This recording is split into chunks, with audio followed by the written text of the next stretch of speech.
오늘은 김대건 신부님 축일입니다.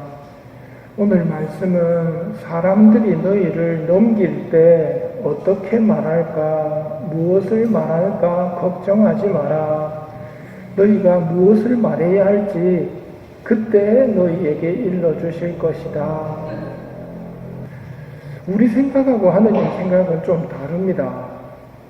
무엇을 말할까 걱정스러울 때 미리 좀 알려주시면 좋을 것 같은데 그거는 우리 생각이고 하느님께서는 그때 너희에게 일러주실 것이다 하십니다. 미리 안 알려주시고 그때 알려주신다라고 하면 뭐가 필요하겠습니까? 믿음이 필요하지 싶습니다.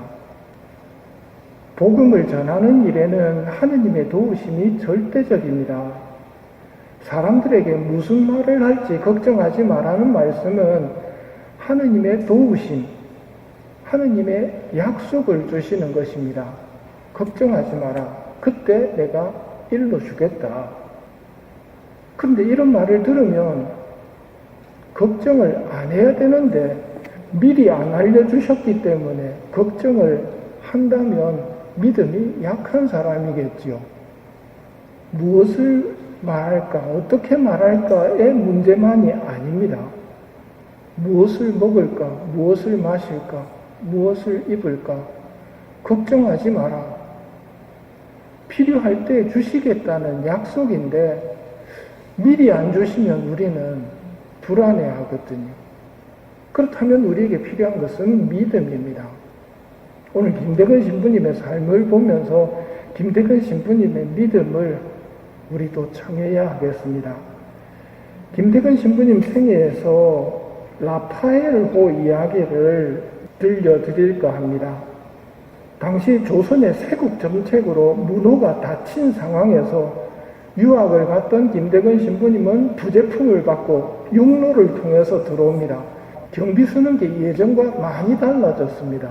그래서 육로를 계속 이용하기는 어렵다고 판단을 하십니다. 그리고 다시 사제품을 받기 위해서 상해로 가는데 바닷길을 개척하기로 하십니다. 그래서 배를 한 척 사가지고 바닷길을 통해서 중국으로 가려고 합니다. 지금 전문가들도 이야기합니다. 라파엘호 크기 가지고 한 10m 되는데요. 이걸 가지고 중국까지 간다는 것은 말이 안 된다. 근해에서 보는 파도하고 먼 바다에서 보는 너울하고는 아예 다릅니다. 근데 신부님은 배를 한 척 구해가지고 중국으로 갑니다. 무엇을 가지고 가느냐면 1프랑짜리 나침반과 바다의 별 성모 마리아 상본 한 장에 의지해서 갑니다. 사제서품을 받으러 갑니다. 사제서품을 축하하기 위해서 평신도 몇 사람이 같이 타고 갑니다. 지금 이게 한국 최초의 사제가 탄생하기 전인데 마귀가 가만히 있을 리가 없습니다. 풍랑을 만납니다. 풍랑을 만나고 거기서 살아남습니다. 바다의 별 성모 마리아의 도움이 있었을 겁니다. 풍랑이 끝나자 중국 배를 만나게 됩니다.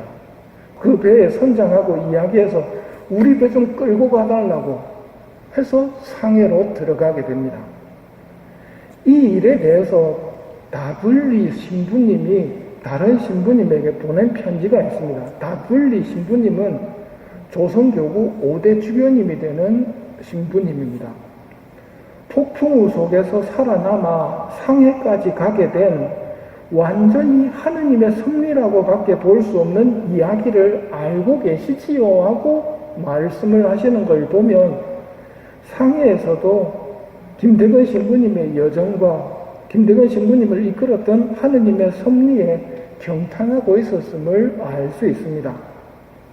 우여곡절 끝에 사제품을 받고 다시 돌아올 때는 육로를 통해서는 돌아올 수 없다는 것을 알았기 때문에 라파엘호를 타고 오는데 이 라파엘호에 페레올 주교님을 모시고 또 5대 주교님이 되실 다블리 신부님을 모시고 라파엘호를 타고 옵니다.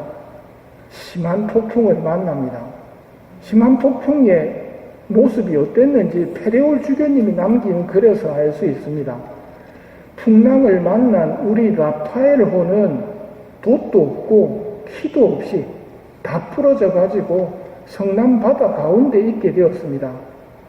우리 배와 우리가 얼마나 흔들렸는지는 상상에 맡겨드립니다. 벌써 배에는 물이 가득 찼습니다. 하고 글을 남기십니다. 망망대해에서 돛도 키도 없으면 어떻게 됩니까? 바다에 빈병 떠 있는 것처럼 그렇게 있습니다. 무동력 목선이었거든요. 그런데 하느님께서 어떻게 이끄시느냐면 그 배가 제주도로 오도록 인도를 하셔서 제주도에 닿게 됩니다. 그래서 무사히 입국을 하시는 것이지요.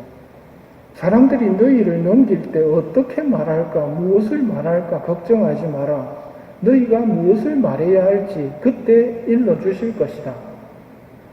이 말씀을 믿을 수 있을까요? 믿음의 차이입니다. 라파엘을 보러 중국을 갔다 온다는 게 가능할까요? 하느님이 도우시고 성모님이 도우시면 그건 문제도 아닙니다. 그렇다면 우리에게 필요한 것은 올바른 믿음이 갖춰지는 것입니다. 올바른 믿음이란 만영도 아니고 광신도 아닙니다. 성령께서 주시는 선물로서의 믿음입니다. 하느님께서 당신을 믿는 사람들을 얼마나 사랑하시고 그런 사람들에게 당신을 드러내신다는 것을 열심한 사람들은 체험하게 됩니다.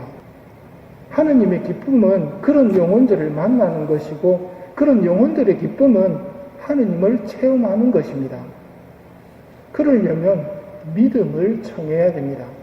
간혹 보면 믿음은 예비자에서 신자 될 때 벌써 믿음 문제는 해결된 것처럼 이야기를 하고 생각을 하는데요. 그렇지 않습니다. 올바른 믿음이 필요하고 튼튼한 믿음이 필요하고 열매 맺는 믿음이 필요합니다. 믿음은 꾸준히 청해야 하는 것입니다. 오늘 이 미사 중에도 하느님을 기쁘게 해드리는 이런 믿음을 우리에게 주시기를 청하며 미사를 봉헌합시다.